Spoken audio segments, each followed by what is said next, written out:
بسم اللہ الرحمن الرحیم۔ فصوص الحکم ابن العربی کی کتاب، اور اس کا پچھلا مباحثہ آپ کو یاد ہوگا کہ ہم نے عرض کیا تھا کہ اس کا موضوع ہے فصوص الحکم کتاب کا یا علم عرفان کے، کیونکہ علم عرفان پر کتاب لکھی گئی ہے تو علم عرفان کا موضوع ہم نے بتایا تھا ولایت نوریہ۔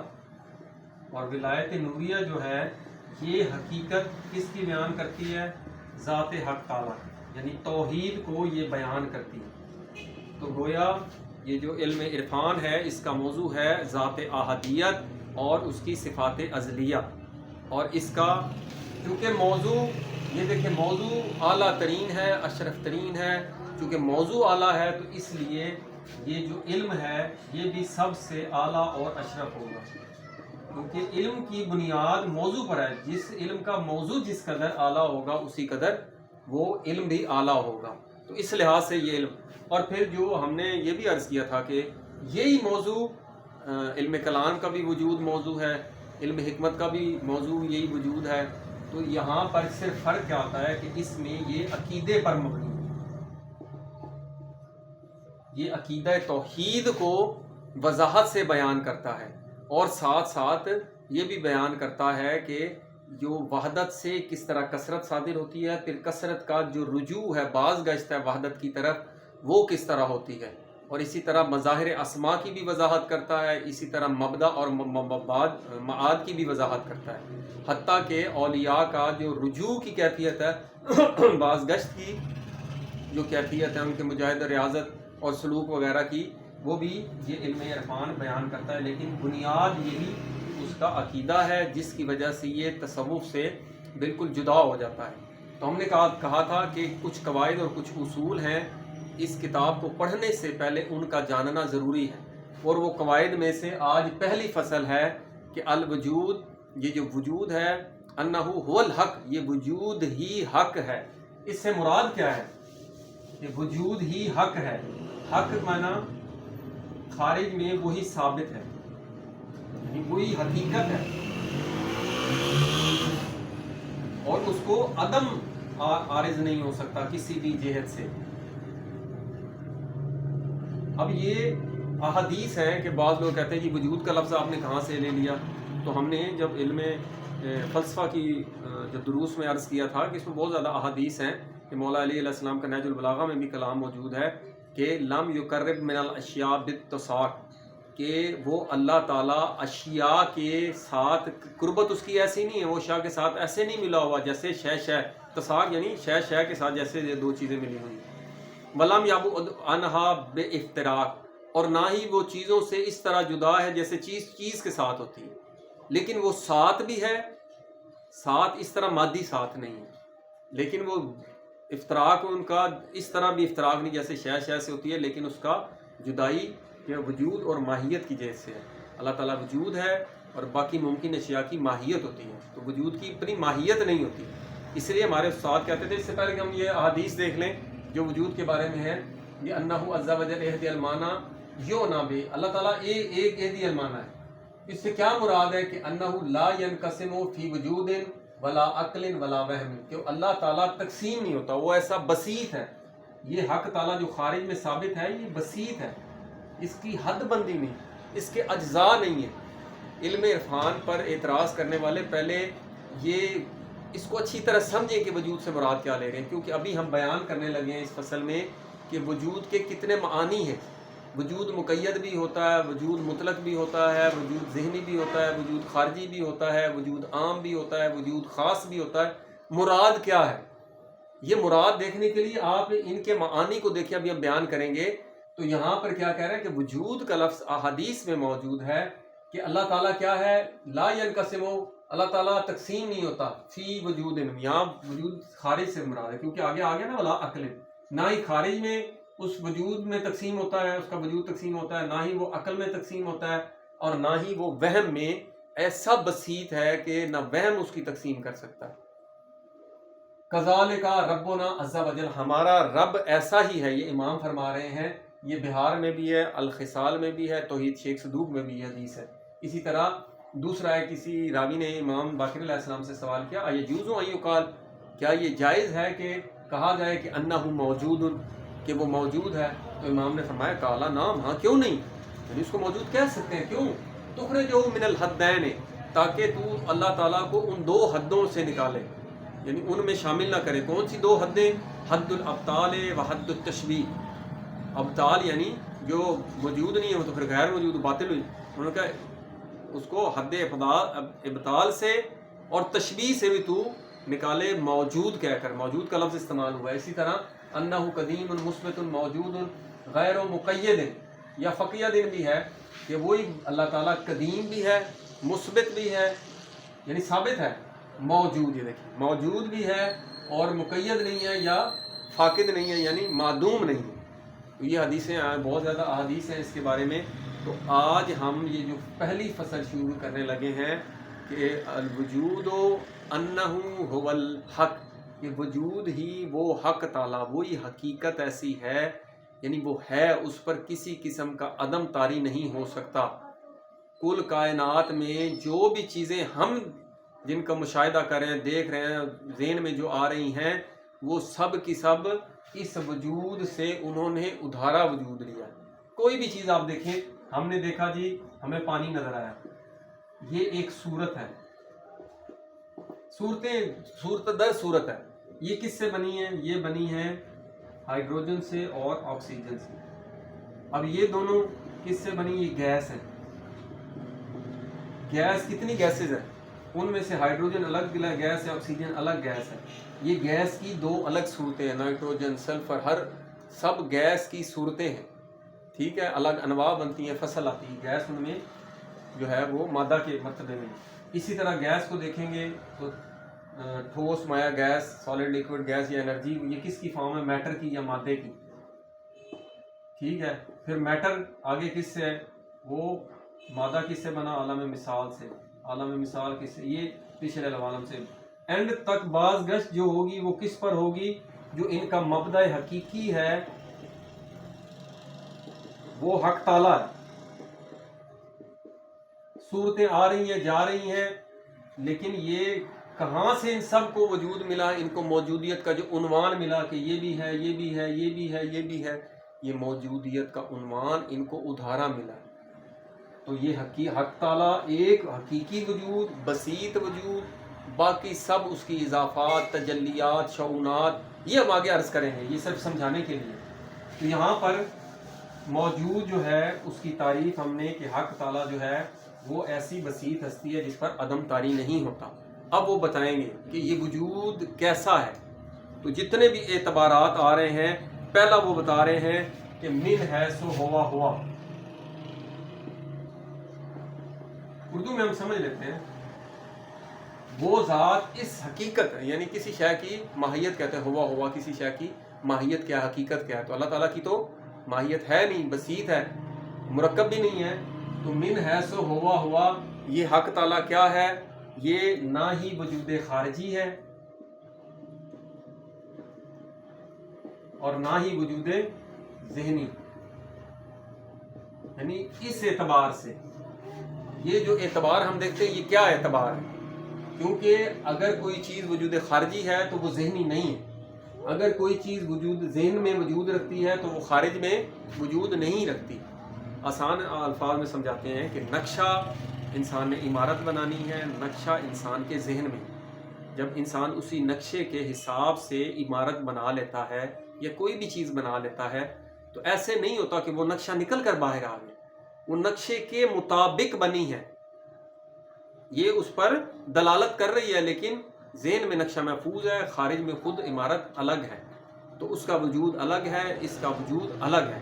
یہ دو وجود ہیں. اسی لیے کہہ رہے ہیں کہ جو ہم وجود کہہ رہے ہیں من ہے سو ہوا ہوا، اس حیثیت سے کہ وہ وجود ہے، وجود کی حیثیت سے وہ اللہ تعالیٰ نہ وجود خارجی ہے اور نہ ہی وجود ذہنی ہے. کیوں؟ وہ کہتا ہے یہ دونوں تو وجود کی اقسام ہیں، کہ وجود کی دو قسمیں ہیں، وجود ذہنی اور وجود خارجی. یہ خود وجود کی دو اقسام ہیں. تو یہ خود یہ الگ ہے، یہ الگ ہے، تو یہ ایک تو اس پہ پورا دلالت نہیں کر سکتا. اس لیے جو ہم کہہ رہے ہیں من ہے سو ہوا ہوا، اللہ تعالیٰ نہ وجود خارجی ہے نہ ہی وجود ذہنی ہے، بلکہ یہ دونوں تو اس کی اقسام ہیں. اس کی قسموں میں سے 2 قسمیں ہیں، اور پھر وہ کہہ رہے ہیں کہ اور یہ غیر اس میں قیدیں بھی نہیں لگی ہوئی، نہ مطلق کی قید ہے اور نہ مقید کی قید ہے۔ اب اس سے پہلے کہ یہ ہمیں سمجھائیں یہ اصطلاحات ہیں، یہ ان کو اتنا سمجھنا مشکل نہیں ہے۔ پہلی جہت وجود کی 2 وجود ہوتے ہیں، ایک ذہنی ایک خارجی۔ اگر ہم کہیں کہ وجود من حیث ہوا وجود ذہنی ہے، نہیں ہو نہیں سکتا، کیونکہ یہ وجود ذہنی تو اس وجود من حیث ہوا کی قسم ہے، ایک میں مقید ہو جائے گی نہیں۔ تو انہوں نے کہا یہ دونوں جو ہیں یہ تو اس وجود کی اقسام ہے۔ پھر انہوں نے کہا وجود ذہنی بھی نہیں ہو سکتا، وجود خارجی بھی نہیں ہو سکتا، جو ہم بات کر رہے ہیں وجود من حیث ہوا یہ جہت بھی منفی ہوگی۔ وہ کہتے ہیں یہ مطلق ہے یا مقید ہے، کہتا ہے یہ بھی نہیں، کیونکہ یہ قید لگ گئی ہے۔ جو ہم کہتے ہیں اللہ تعالیٰ مطلق الوجود، تو یہ مطلق الوجود بشرط لا اگر کہیں تو یہ ایک قید لگی ہوئی ہے۔ کون سی قید؟ کہ وہ تمام مقیدہ قید نہیں لگانی، بلکہ اطلاق اس کی شرط ہے، یہ شرط لگی ہوئی ہے۔ اس کو کہتے ہیں بشرط لا کہتے ہیں۔ جیسے کسی زید کی تعریف کرنی ہے کسی چیز کی، تو اس کے تمام لوازمات، تمام آثار کو کٹ کر کے وہ جو ذات ہوتی ہے اس کو کہتے ہیں بشرط لا۔ تو یہ قید لگی ہوتی ہے کہ اس کے لوازمات اس کے ساتھ نہیں ہونے چاہیے۔ یہ جو قید لگ گئی ہے وہ کہتے ہیں قید نہ لگی ہو، وجود کو قید نہ لگی ہو، من حیث ہو یہ قید نہیں ہے۔ تو یہاں جو مطلق ہے یہ تو بشرط لا، یہ تو قید لگی ہوئی ہے۔ وہ کہتے ہیں یہ مقید بھی نہ ہو، یعنی اس کے ساتھ کوئی قید نہ لگی ہو، جیسے بشرط شے میں۔ بشرط شے یعنی خارجی موجودات جتنی بھی ہیں وہ قید کے ساتھ ہیں۔ وہ کہتے ہیں یہ قید یہاں پہ بھی اس کے ساتھ بھی قید لگی ہوئی ہے بشرط شے۔ اب آپ کہیں گے تیسری کون سی چیز ہے؟ یہ ہو کیا بشرط لا ایک چیز، بشرط شے 2، ان دونوں کے ساتھ قید لگی ہوئی ہے۔ ایک تیسری ہوتی ہے لا بشرط، تو لا بشرط مقسمی۔ وہ کہتے ہیں یہ ہمارا موضوع ہے، لا بشرط مقسمی، کہ کوئی قید نہ لگی ہو، نہ اطلاق کی قید ہو، نہ مقید ہونے کی کوئی قید ہو، نہ خارجی وجودات کی قید ہو، عام ترین کوئی قید نہیں لگانی اس کو۔ یہ ہمارا من حیث ہوا وجود جو ہے، یہ وجود انہو هو الحق، یہ ہوگی پہلی چیز کہ کسی قسم کی قید نہ لگی ہو۔ اب وہ کہتے ہیں یہ باتیں بھی ہوگی، یہ بھی نہ وجود ذہنی ہے نہ خارجی، قید بھی نہ لگی ہو۔ دوسری بات، تیسری بات کہتے ہیں کہ یہ جو ہم وجود کہہ رہے ہیں یہ تو ہوگی نا مطلق اور مقید۔ وہ کہتے ہیں یہ کلی بھی نہ ہو اور جزئی بھی نہ ہو۔ کیوں نہ ہو؟ کیونکہ جو کلی ہوتی ہے وہ کلی ذہن میں ہوتی ہے، اور جو خارج میں اس کے افراد موجود ہوتے ہیں۔ اللہ ایسے نہیں ہے کہ ذہن میں ایک کلی کی طرح موجود ہو اور خارج میں اس کے افراد پائے جائیں، ایسے بھی نہیں ہے۔ اگر ہو بھی، جیسے وہ کہتے ہیں کہ خارج سے جو کچھ حکماء اور فلاسفہ کہ وجود کل موجودات میں سے ایک جہت متشابہ جو ان میں ملتی ہے اس کو نکالیں، وہ وجود ہے۔ اس کو آپ لیں ذہن میں اس کو ایک کلی فرض کریں، پھر ذہن میں اس کے افراد بنائیں، ممکن الوجود، واجب الوجود، اس طرح۔ تو وہ یہ اس طرح بھی نہیں ہے کہ کلی ہو یا جزئی ہو، اور نہ ہی یہ عام اور خاص ہے۔ خاص یعنی جس کے ساتھ کوئی صفت لگی ہو، اور عام ہوتی ہے صفت سے پاک، جیسے اسم نکرہ ہوتا ہے وہ عام ہوتا ہے، دریا کوئی بھی دریا کہہ سکتے ہیں، اس کے ساتھ کوئی خاص سے لگ جائے کہ یہ والا دریا، اس رنگ والا دریا، اتنا لمبا دریا، چوڑا دریا، اس علاقے کا، تو وہ ایک خاص صفت لگ گئی تو وہ خاص ہو جائے گا۔ یہ وجود نہ کلی ہے، نہ جزئی ہے، نہ عام ہے، نہ خاص ہے، اور نہ ہی یہ واحد ہے کہ اس کی وحدت جو ہے اس پر زائد ہے، نہ ہی یہ واحد ہے، ایسا واحد کہ وحدت اس کی صفت ہو۔ اس صفت کی وجہ سے ہم کہتے ہیں نہیں، وہ خود ذات وحدت ہے، اگرچہ کہ اس میں وحدت کا عنوان آ رہا ہے، لیکن یہ جو وحدت ہے یہ کوئی زائد چیز ایسی نہیں وجودی جس کی وجہ سے یہ واحد کہلائے موجود۔ یہ اس طرح بھی اللہ تعالیٰ نہیں، بلکہ اشیاء اس کو لازم ہوتی ہیں۔ اصل بات یہاں پہ یہ کرنے لگی، یہ اتنا مشکل نہیں ہے کہ اللہ تعالیٰ نہ وجود خارجی ہے نہ ذہنی ہے۔ خارجی ہو گیا تو ذہنی نہیں ہو سکتا، اگر اللہ تعالیٰ جو ہم کہہ رہے ہیں وہ ذہنی ہے تو پھر وہ خارجی نہ ہوا؟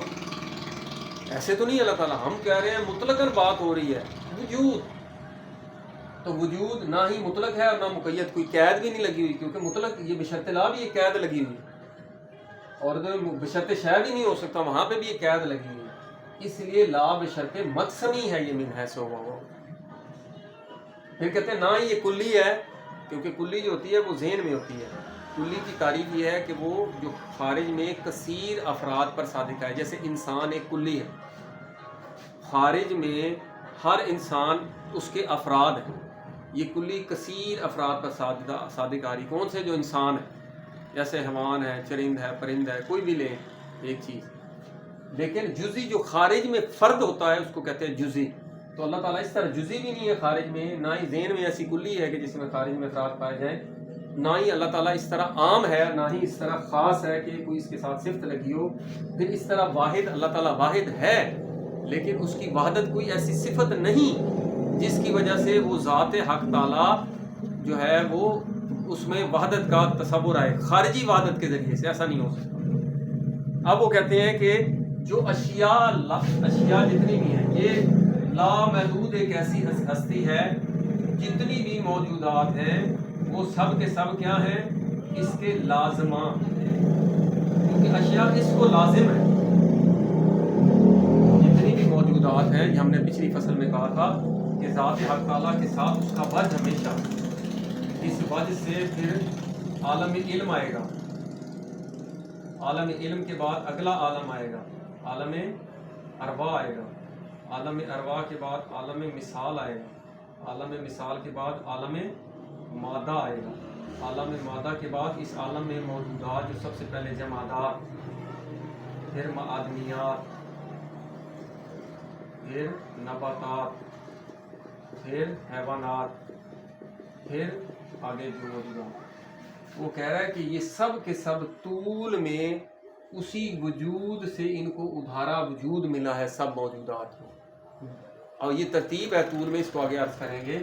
تو ذات حق تعالیٰ کے علاوہ جو چیزیں ہیں وہ ان کو وجود کہاں سے ملا ہے؟ اس ذات حق تعالیٰ سے وجود ایک ادھارا اور عارضی وجود ملا ہے۔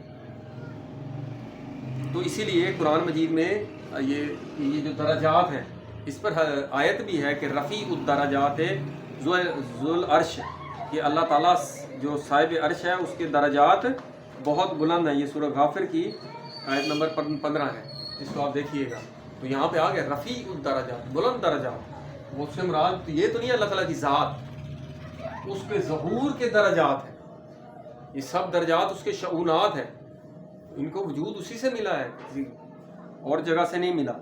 تو یہ بھی ہو گیا کہ نہ ہی اللہ تعالیٰ مطلق ہے، نہ ہی اللہ تعالیٰ قید لگی ہے، یعنی مقید بھی نہیں ہے، اللہ تعالیٰ ذہنی کلی کی طرح بھی نہیں ہے، خارجی جزئی کی طرح بھی نہیں ہے، عام بھی نہیں ہے کہ خاص الگ ہو، نہ اللہ تعالیٰ خاص ہے کہ وہ اس میں کوئی قید، صفت کی قید لگی ہوئی ہو۔ اسی طرح اللہ تعالیٰ واحد وہ والا بھی نہیں کہ وحدت غیر سے آ کے اس کو وحدت عطا کرے، اور نہ ہی اللہ تعالیٰ کثیر ہے، کثرت کا عنوان بھی اس کی ذات میں نہیں آتا۔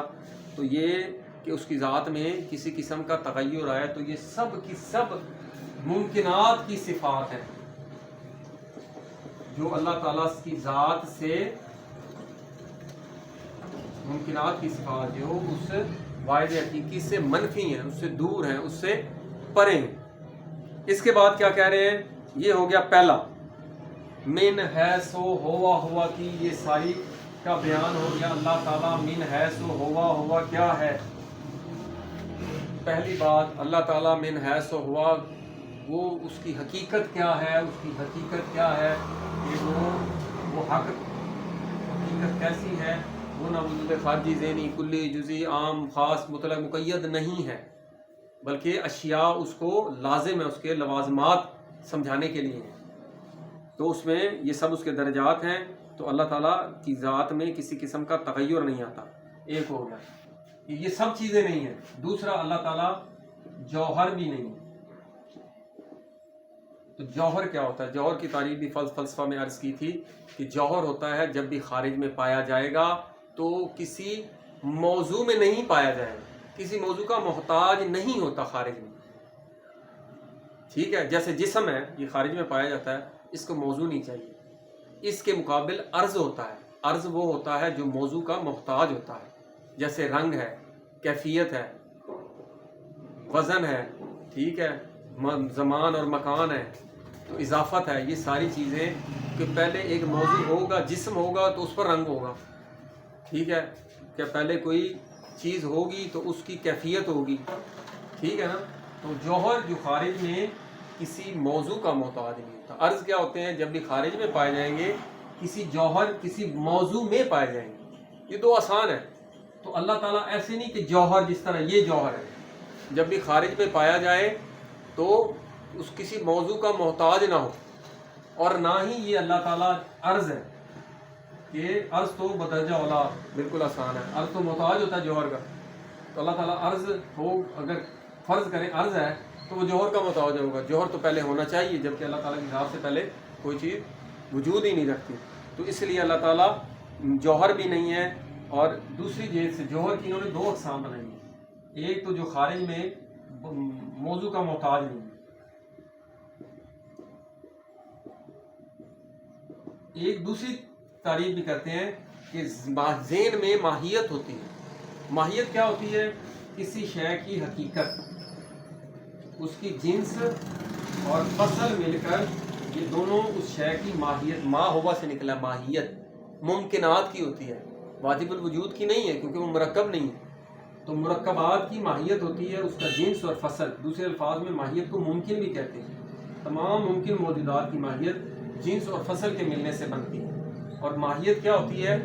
وہ ممکن شے ہے. ذہن میں ماہیت ہوتی ہے، خارج میں ماہیت تب موجود ہوگی جیسے نقشہ ایک ماہیت ہے، یہ خارج میں موجود ہوگا. اس کو وجود کوئی دے گا تو وجود کہاں سے ملنا ہے؟ خارج میں وجود کسی اور شے کا ہے ہی نہیں.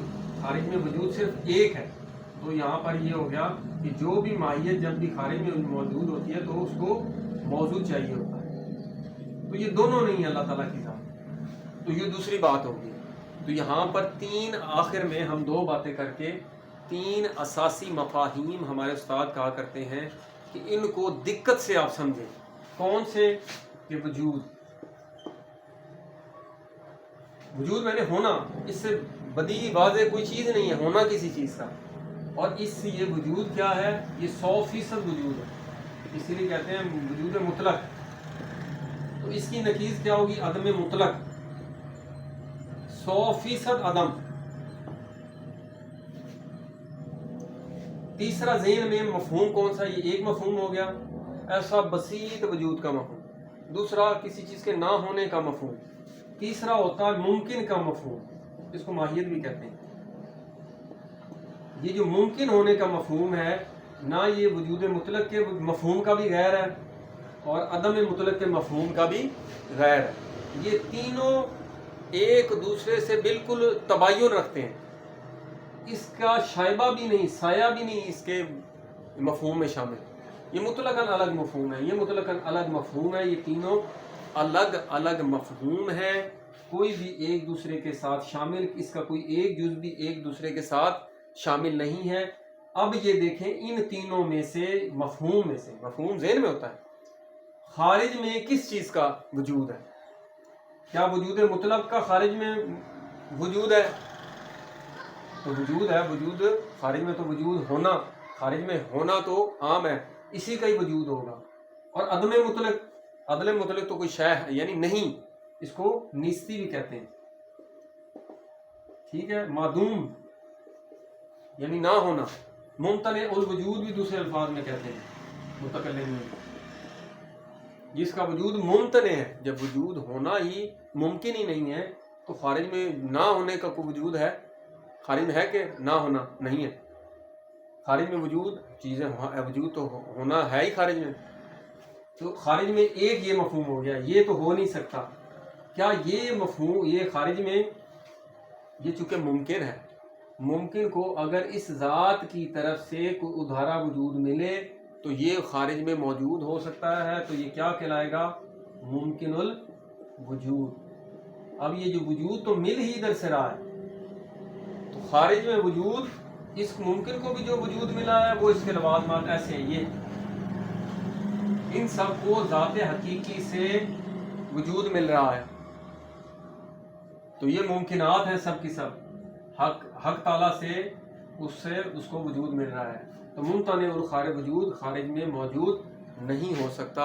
تو انشاءاللہ اگلی فصل میں ہم نے یہ عرض کرنا ہے کہ وجود کہ انہ هو الحق، وہی حقیقت ہے خارج میں اور ذہن میں بھی ہو ایک ہی وجود. اس وجود کو اگر ہم من حیث ہوا دیکھیں گے اعتبار سے، تو یہ نہ وجود خارجی ہے، نہ ذہنی ہے، نہ عام ہے، نہ خاص ہے، نہ مطلق ہے، نہ مقید ہے، کوئی بھی. پھر یہ جوہر بھی نہیں ہے اور عرض بھی نہیں ہے. تو یہ دو باتیں انشاءاللہ اگلی ہم تفصیل اگلے مباحثے میں. والحمدللہ رب العالمین.